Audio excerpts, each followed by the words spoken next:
Hello guys! Hi guys, and welcome back to another video of Britain Jam Don't Give a Damn. Probably not the video that you're expecting, and it wasn't for us either. We were expecting to have a video of our new RS3. However, didn't go as expected. So we're gonna just have a little chit chat video to explain what went on and why that video hasn't been uploaded. Yeah, so obviously I put the order in a while ago, waited 5.5 months for it, didn't I? Yeah. And everything was smooth sailing, no problem at all. We booked a couple of days off. You were already going on holiday the day after anyway, but then I would have, a few days to bezz about in the car and enjoy it as my own. So took a day off, obviously, for that day. Got a train to the dealership. Dealership were fantastic, obviously, up until getting there. And then we jumped in the car. We were loving it, taking pictures and all that sort of stuff. And then I said, I'm going straight to my friend's body shop to get front splitter and side skirt extensions put onto it, which I insured for and everything anyway. So I got to my mate's body shop, and obviously it'd been raining at the time. So he needed to clean the bumper full of the rain to dry it off. So we were just stood there, and I had other stuff to put on it. I had the carbon fibre mud flap things to put on. I had my little where the pull down handle for my sunglasses holder, because I like to be specific with my sunglasses holder, and a couple of other bits and bobs to do, like the front RS badge, which cost a fortune, all that sort of stuff, to make it my own, ready to have some pictures taken the next day, which I'd organised. And obviously you're going to vlog it and all that sort of stuff, because it's a new shape. It's one of those niche cars. Not everybody can be able to afford one of the things, and luckily I am able to. So obviously just want to try and share it and things like that. So when I got to the body shop, my friend said, "Oh, do you know, did they tell you they've painted the bumper?" And I said, "Well, no, of course not. They're not going to tell me they've painted the bumper. No one's going to say, by the way, here's your very expensive car, brand new car, we painted the bumper for you." Oh no. So anyway, it looked like a child had done it. It was pretty bad. Underneath, there was still masking tape from where they've kept the masking tape and painted over it. So there's overspray, orange peel all over. So I rung up the dealership saying, "I'm not very happy with this." And obviously from there, it just taints the day, because it's ruined it now. Because this brand new car has an issue. Obviously, always happens to me, but has an issue that I have to rectify, because it wasn't around the corner. A brand new car shouldn't have been repainted or touched up in any way. So it didn't feel, in that moment, it automatically just didn't feel like a new car. It was just like, as soon as he told me that, I just thought, I know what's going on here. It's just anyway. So I drove to Audi where I live, and I have a friend who works there. Kindly helped me to get into the workshop and lift it on the ramps. When they lift up on the ramps, got some blue roll because it's been raining again.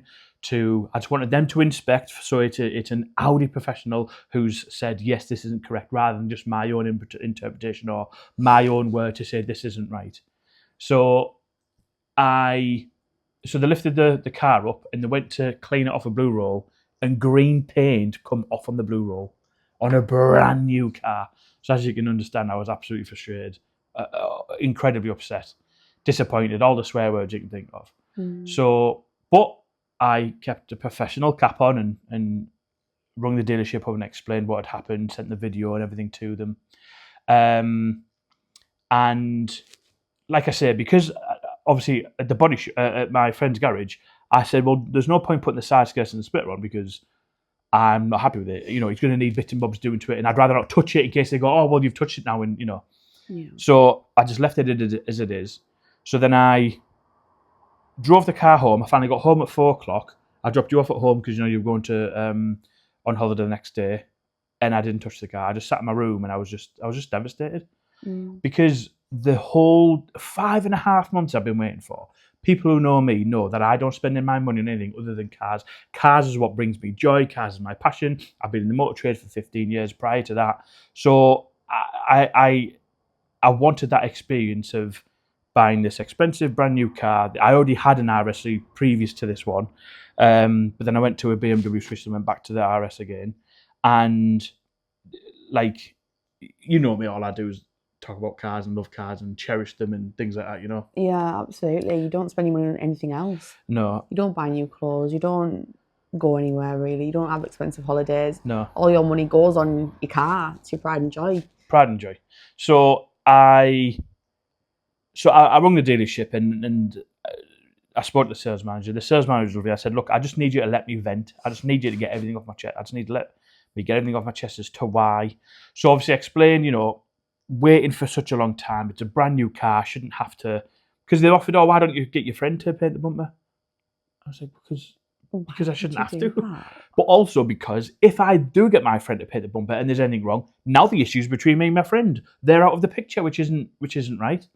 And then but why would they even suggest that? Because why would you paint a brand spanking new car because day after having it? Because they're just trying to get the issue fixed. And if I trust my friend, but I explained to them, obviously, with the manufacturer finish, it isn't the same as a third-party finish. And there's a difference when you're painting on plastic to metal. There can be a difference in colour, etc., etc., etc. Anyway, and I shouldn't have to.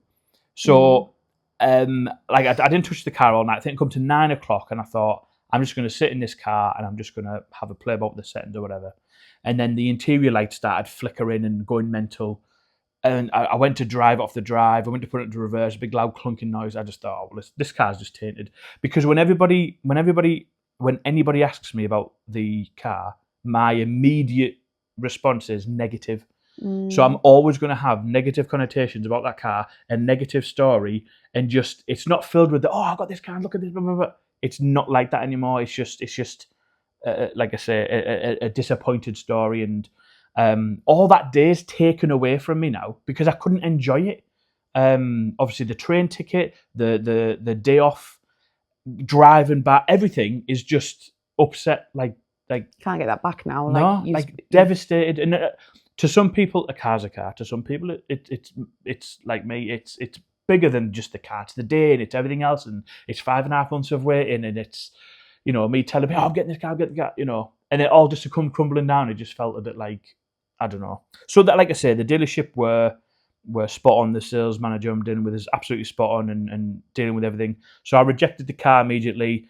They did come up with a solution of saying, you know, we can put you in a hotel and give you the day back, but it just won't be the same because it won't be the same finish. They can buy a new bumper and have a professional job done, but it's not the same manufacturer finish from the dealership, from the manufacturer that it should be. But then again, it's like second-hand pit. Like, it should be a brand new car and brand new to me and everything else brand new. When you first rung them, when your mate first said this has been repainted and you weren't aware, you rang the car dealership and they claimed they weren't aware at first.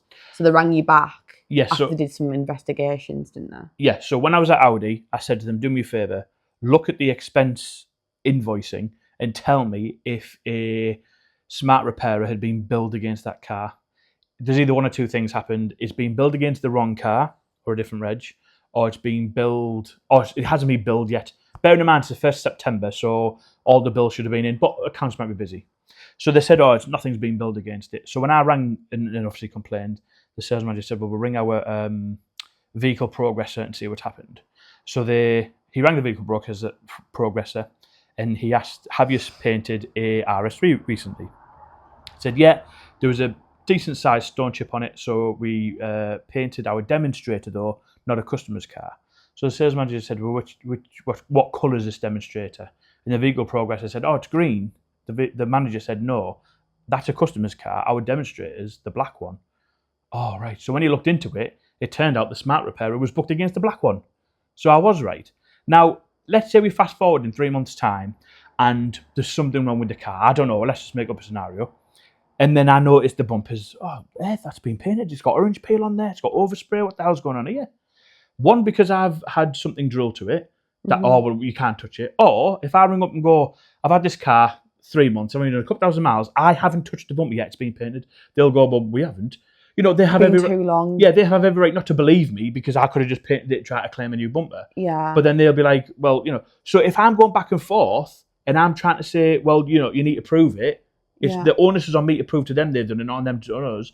But if they look into their invoice, they're going to go, nothing attached to this car. Yeah, 'cause there's because nothing eventually it was attached. against the wrong car. Yeah. So then it would have cost me money and all that it sort just of felt stuff. like that day got just more and more complicated and worse, didn't it? As the story went on, it just got more and more unbelievable. Yeah, and it was. It went from you picking up a brand new car, absolutely besotted with it. Oh my god, new car. We looked around it as well, and we couldn't see. It's obviously inside the showroom. We can't see Yeah, anything. it's all shiny. You know, when it's all been polished, so you can't really tell. We drove it home in the rain, like you say. You get to your mate's garage, you're getting up right close to the car, and until someone points it out and goes, "That's been repainted." I was like, "Has it?" He spotted it a mile off because he's a painter. Because he's a body shop. He's a body shop painter. He's a body shop guy, so he knew what to look for. And then as soon as he pointed it out, you couldn't unsee it. Yeah. And then from then to then ringing the car dealership, them going, we had know nothing about it. Then we thought, are they covering it up and all that sort of stuff? Are we going to get help? Like if they're not aware and they're like, we don't know what's going on. We were then in a state of unknown, like a bit of panic, like what's going to happen. And then they rang back and said, yeah, we've had a stone chip repair done and it's been billed against a car that isn't yours. There's been a mix-up. So we were like, right. And then they were like, well, you know, we can repaint it. And we're like, no, like it's now that car has been tainted, and that's why Jimmy wanted to send it back, because that car now is not factory finish, it's not brand new, it's been touched up, it's been repainted, it's had some sort of damage done to it. However small it may be, a car of that expense, we don't want a car worth that much money to have already been touched up. Because let's say Jamie goes to sell it in 3 years, anyone who knows their cars looks at it, and then especially a car that price, are going to want it as near to perfect as possible. Obviously in 3 years time, you know, cars are on the road, but you're still going to want it as but it will look new like as brand possible, new, because I keep all my cars and you look after your cars, and you don't want, from only driving a few miles, to already have a repair done. Miles? Yeah, a repair done to it. So it's just, like I say, that the dealership have been brilliant, and because I've been in the motor trade, I know how things work. I said to the sales manager, let's just be transparent as possible, and that, you know, I'd rather work with you than against you. So I rejected the car. They picked up a few days later, and then they've ordered a brand new one again, obviously, because I have to wait 3 or 4 months' time and just get it when I get it. But the issue is now is that obviously I bought a runabout just to run around in, and I've sold it because I don't need it anymore. Now I've got this brand new car. There's an issue. I have to hand it back. They can't keep me mobile, or weren't prepared to keep me mobile for the amount of time it took to get the new one. Maybe if they were just running off the shelf, maybe get one for 3 or 4 weeks, then yes. But because it's going to take 3 to 4 months, I don't have a car. So once again, I'm in a fortunate position where I've got money that I can buy another runabout car that I have to, you know, spend a little bit of money on, make sure it's all hunky-dory to get me for the next few months. Then I have to sell it again and go through all this rigmarole again. But if I didn't have enough money to buy a runabout car, I can't get to work. I can't do anything. All because it's of their fault. Yeah. So obviously I'm speaking to the dealership about that, some form of compensation, because it's unfair that I've got to, like, all they're going to go is reject the car, no problem, give us it back, and then it's not like, everything's sorted, because I've still got to mess about backwards and forwards getting the car, is it ready for the, like, no matter how much they compensate you, like, you have had to fork out unnecessary money to keep yourself on the road because of not being able to keep your brand new car. Yes, so obviously I lost the trip. We lost train ticket fare. We lost the 2 days holiday. Had to cancel my insurance. Did like administration fee to cost. Then I had to buy another car, then reinsure it, and then obviously I'm not going to get my holidays back, because when I get the new car, I'm going to have to put another holiday in to go get the new car again. So it's just, I'm not asking for a fortune. I'm just asking for something that we would be happy with. Now, like I said, the dealership have been brilliant, and I want to keep it that way. You know, if you know, other customers may go straight to Audi UK and bypass the garage, but I feel if I not that I have to, but as long as I'm happy with the garage is happy with me, then they'll help me as they would normally expect to. But if you go to Audi UK, you sort of burn your bridges with the garage because you sort of went behind their back. The dealership would probably get fined. I remember when I worked for another garage, if the dealership got a complaint from the manufacturer, the dealership would get fined somewhere between £500 to £1,000. So obviously you want to, you want to keep complaints in house before they go external, because then the dealership gets fined anyway. So, like I say, I'm in discussions with the dealer to come to some sort of agreement and just go from there. But yeah, so unfortunately, like I say, we were wanting to make videos with RS and vlog it and stuff like that, but unfortunately, we can't do any of that. And we actually got loads of content on the day of the car originally that we had, and the original car we picked up. And now we've got all that content on our phone, and I actually drafted a TikTok of it. Yeah, and we had an hour and a half.